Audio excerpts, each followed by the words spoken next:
5 kumpulan, bagaimana saya tak sebut semua sebab terlalu banyak. 5 kumpulan mereka adalah ahli neraka.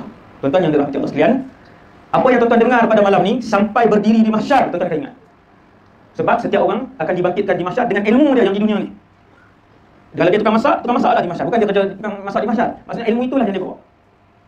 Kalau dia penoreh getah bukan di mahsyar, sampai dalam syurga dia tahu untuk menoreh getah, dia reti. Kan dulu saya pernah cerita. Dulu tu di mana saya tahu, saya rasa di sini sebab ni kali ke-6 Syurga dah ada tajuk syurga. Sinilah.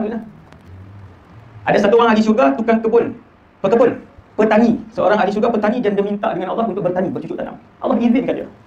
Faham tak? Maksudnya maklumat yang tuan dengar pada malam ni sampai di mahsyar, sampai dalam syurga. Tuan ingat orang budak tu dulu cerita ni. Budak tu saya lah. Nombor 1, Nabi sebut antara tanda orang itu ahli neraka. Antara tanda orang itu ahli neraka, ini saya sebut 5 kumpulan je. Ialah apabila dia mengambil buku keputusan, buku amalannya dengan tangan kiri. Confirm ahli neraka. Kalau dia angkat tangan kanan dia ustaz, malaikat kepak tangan dia, buang.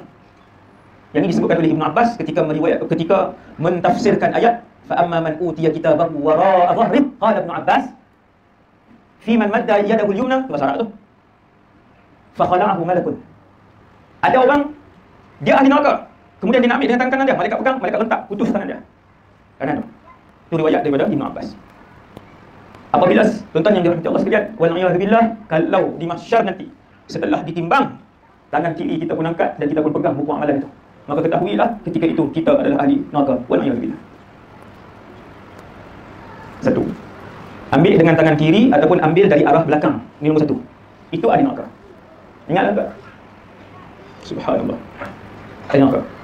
Dengan tangan kiri ataupun daripada arah belakang. Ada ulama tafsir sebut arah belakang tu macam inilah. Letak tangan di sini, kemudian di sini. Okay. Satu lagi riwayat, saya tak ingat, Qatadah, Imam Qatadah, tak silap saya, ambil dari arah belakang itu, dilubangkan dadanya. Lalu dia pun masukkan tangan kiri dia macam tu, dia ambil buku, masuk situ, ke belakang, ambil buku. Ketahuilah itu ahli neraka. Adakah mereka kekal dalam neraka? Jawapannya tidak, sekiranya mereka tidak pernah mensyirikkan Allah Subhanahu wa ta'ala. Adakah mereka kekal dalam neraka? Tidak, sekiranya mereka Islam dan iman mereka tak pernah jatuh. Okay. Jadi mereka akan keluar. Masuk. Tuan-tuan, adakah masuk setahun dalam neraka? Lebih dah. Kalau sehari lah contohlah, dosa dia sikit sangat, masuk sehari, maka sehari itu sama panjang dengan 1000 tahun dunia. 1000 tahun ni tuan-tuan, kita malam ni hidup baru 72 tahun. Tu saya sebut bukan saya kenal tau, semua tu sebut. Dia keluar je tu, contoh tu. Malam ni umur kita dah 67 tu tak berapa lama dah. Tak berapa lama dah. Tuan-tuan sekalian, satu hari di akhirat panjangnya 1000 tahun di dunia. Nak habis satu hari akhirat di mahsyar, di dalam syurga, di neraka, nak habis satu hari daripada pagi nak jumpa pagi esok, panjangnya 1000 tahun. Ahli neraka yang pertama. Ahli neraka yang kedua,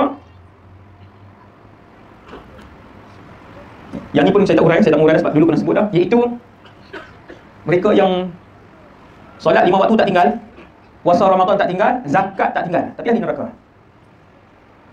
Nabi sebut kumpulan ni kumpulan muflis. Allah panggil nama, dia pun pergi. Ditimbang amal ibadah dia, solat tak pernah tinggal. La ilaha illallah. Tuan-tuan, kita tak bincang yang tinggal solat confirm ahli neraka, yang tinggal solat. Nabi sebut kumpulan yang kedua ni, tak tinggal solat, tak tinggal zakat, tak tinggal puasa Ramadan, tapi ahli neraka. Panggil, dia pun datang ke depan, timbang amalan dia pun tengok amalan dia pun seronok. Sebab amalan dia memang diterima, amalan dia ikhlas kerana Allah. Solat, zakat, haji, umrah, puasa semua dia buat kerana Allah, diterima. Apabila ditimbang menjadi pahala yang dilihat oleh dia pun tengok banyak. Tetapi dia banyak dosa dengan orang. Suka tipu orang, hutang orang tak bayar. Kalau pinjam barang orang jadi milik dia. Pernah memfitnah orang, meruntuhkan keluarga orang. Dosa dengan orang banyak. Hati-hati. Hati-hati dosa dengan orang yang dosa banyak dengan orang lain, hati-hati. Habis pahala dia. Kata Rasulullah, apabila diberikan pahalanya kepada orang yang dia buat salah sehingga habis pahalanya, lalu malaikat bertanya, ya Allah, sudah habis pahalanya, tetapi masih ramai yang menuntut kepadanya. Lalu Allah pun sebut, pindahkan dosa mereka kepada dia. Solat 5 waktu tak tinggal, puasa Ramadan tak tinggal, zakat tak tinggal. Ini kumpulan kedua. Kumpulan yang ketiga yang akan masuk neraka di masyarakat ni, memang ni saya sebut sebahagian. Yang ketiga ialah mereka yang meninggalkan perkara wajib. Ada orang puasa, sembahyang okey, zakat okey, umrah pun pergi, tapi bila mai puasa Ramadan, yang tu dia jam sikit. Dia tak bawa. 54 dah umur, tapi pergi beli nasi juga. Pukul 3.30 tu pergi beli, dia jual dah 3.30 sekarang ni. Bulan Ramadan 3.30 jual dah, 2.30 jual dah. Dia pergi beli, dia makan. Umur 50 lebih dah. Mati tak sempat bertobat. Ahli neraka. 3. Yang keempat, mereka yang apabila timbang tuan-tuan, Allah panggil nama kita, kita pun jalan ke depan. Akan sampai masa itu. Maka jadilah tuan-tuan semua orang yang Allah tak panggil namanya dan terus berjalan masuk ke dalam syurga. Umat Nabi Muhammad sahaja. Umat Nabi Muhammad sahaja setelah ditimbang para rasul termasuk rasul ulul azmi dipanggil dan ditimbang. Habis rasul-rasul ni dipanggil dan ditimbang, Allah pun sebut, wahai Muhammad, bawa umat kamu yang masuk syurga tanpa ditimbang. Tak panggil nama. Allah Akbar. Yang ni V 10 kali IP. Salah satu. Kumpulan yang keempat yang ahli neraka ialah bila dipanggil nama dia kemudian ditimbang. Sekejap pahala, sekejap dosa, sekejap pahala, dosa, sekejap pahala, dosa, pahala, dosa. Dia macam tu. Pahala pun ada, dosa pun kan. Timbangan yang tuan-tuan akan tengok nanti ada dua. Ada dua bekas, satu untuk mengisi ibadat, satu untuk mengisi maksiat.